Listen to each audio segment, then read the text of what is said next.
Want to be a superhero for yourself and the environment? Stay with us. You're about to discover how a plant that produces one of the lowest GI natural sugars also protects the land and clean the air. We're back with part 2 of our conversation about the wonder plant Kaong. Hello again, and welcome back to my YouTube channel, Dr. Hanz MD. So, what can you say about the Kaong, the sustainability? Is it more like eco-friendly than regular sugar? Or, Yes. The technology that we are using is largely artisanal.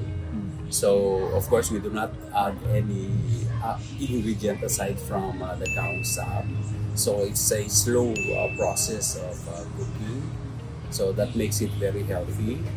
And then, but aside from that, no, we extract sap. At the same time, we do Kaong planting, so that the resource base will not be depleted. We started Kaong planting in 2010. Oh, I see. Okay. So more than 15 years ago already, through a project which we call For Kaong. It's multi-sectoral action in greening riparian areas in upland Cavite with Kaong, when we mobilize volunteers. Mostly coming from the business sector. So as part of their CSR project, they troop here to Cavite, we provide the seedlings, we do orientation, and they plant. We coordinate the activity with the local government units here in Cavite. So what made your group choose Kaong as a crop to focus on? I have a long video on that. But the thing is, I actually came from Laguna. I see. And then when I came here, when I found my wife here in Junn. So as I look around, I found a lot of kaong trees in the wild, but seemingly these are underutilized. People do not know the ecological importance of the tree. They know only how to produce vinegar and then hard broom. Aside from that, wala na. But what I know is that because I'm a forester, what I know is that it can yield many different products. So we came up with Kaong syrup, we came up with Kaong sugar, and then those are the only products that we can handle so far. But of course, we can also do starch, and then handicraft items. We have done researches wherein we produce activated carbon from the different parts of the Kaong plant. Usually waste supposed to be, but we are able to find productive use for those. So actually many benefits, and it's being classified as underutilized and neglected so far. So because no agency of government carries Kaong as a commodity.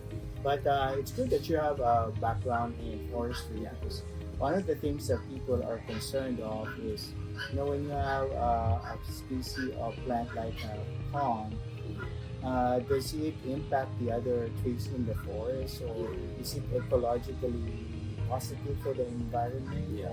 Will it kind of chop off the nutrition for the other plants? One good thing about Kaong is that it's deep-rooted.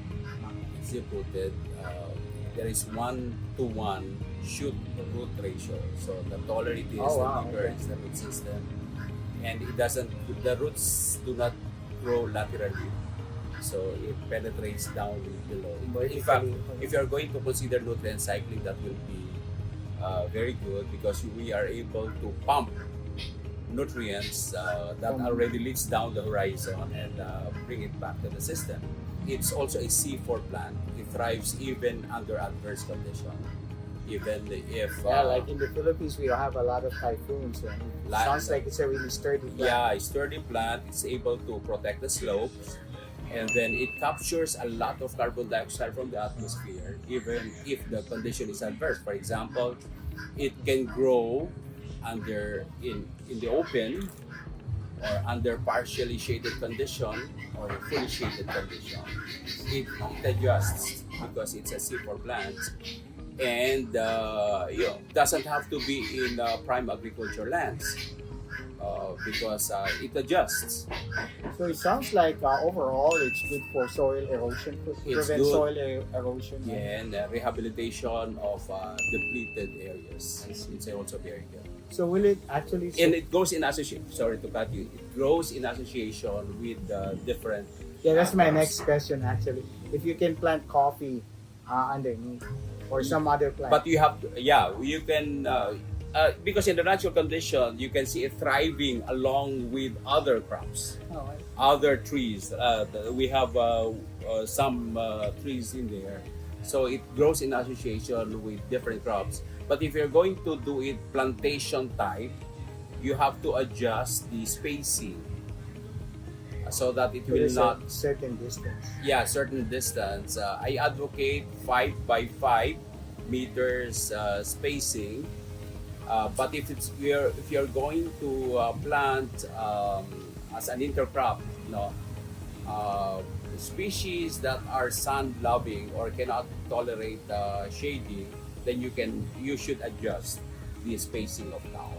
Yeah, because one of the things that's important I heard with the coffee business is that people actually prefer the shade-grown coffee because I heard that farmers use less fertilizer, less pesticide if they're grown under the shade.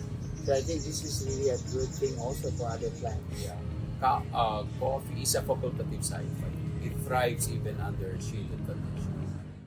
Kaong isn't just a sustainable crop, it's a natural guardian of our landscapes. Its deep roots cling to slopes, preventing erosion, and its leaves actively pull carbon dioxide from the air, helping purify what we breathe. And that's a wrap for part 2 with Dr. Junn Lapitan, mastermind behind Marayata Farm in Indang, Cavite. Up next, we're digging into how the powerhouse kaong is turned into vinegar, powerful agent in keeping blood sugar spikes in check. Trust me, you'll want to stick around.